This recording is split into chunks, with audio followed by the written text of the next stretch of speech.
coming.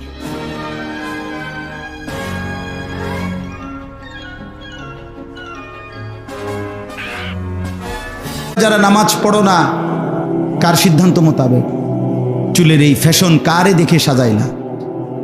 জিন্দিগি কার মতো সাজাই না ভাইয়া?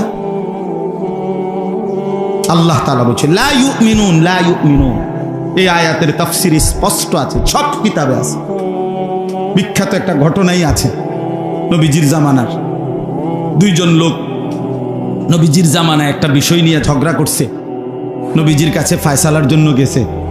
নবীজি প্রকৃত যে ব্যক্তির দাবি সঠিক তার পক্ষে রায় দিছে, কিন্তু যার পক্ষে রায় দেয় নাই সেই লোকটা বলছে আমি শুধু এই রায়ে যথেষ্ট রাজি না, আমি ওমরের কাছে আবার যাব। তো ওই যার পক্ষে নবীজি রায় দিছে উনি বললেন চলো চলো ওমরের কাছেও চলো। তো ওমর রাদিয়াল্লাহু তাআলা আনহুর কাছে গিয়া মুকদ্দমাটা আবার পেশ করছে। ওমর রাদিয়াল্লাহু তাআলা আনহু জিজ্ঞেস করছে যে এই মামলার উপরে ইতিপূর্বে আর কেউ ফয়সালার উপরে ইতিপূর্বে আর কেউ ফয়সালা দিছে কিনা? তো সেই লোক বলল হ্যাঁ, রাসূলুল্লাহ সাল্লাল্লাহু আলাইহি সাল্লাম এর পক্ষে ফয়সালা দিছে। তো এরপরে আমি মানি নাই, আপনার কাছে আবার আনছি। হযরত ওমর রাদিয়াল্লাহু তাআলা আনহু বলেন এখন আমার ফয়সালা বাকি, এই তো না?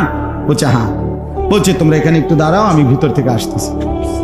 ভিতর থেকে তরবারি আইনা একটা কোপ দিয়া তার কল্লা ফেলাই দিছে, দিয়া বলছে হাদা মা কাদাইতু, এটাই আমি ফয়সালা করলাম মিম্মান লাম ইয়ারদা বিকাদাই রাসূলিল্লাহ, যে রাসূলুল্লাহর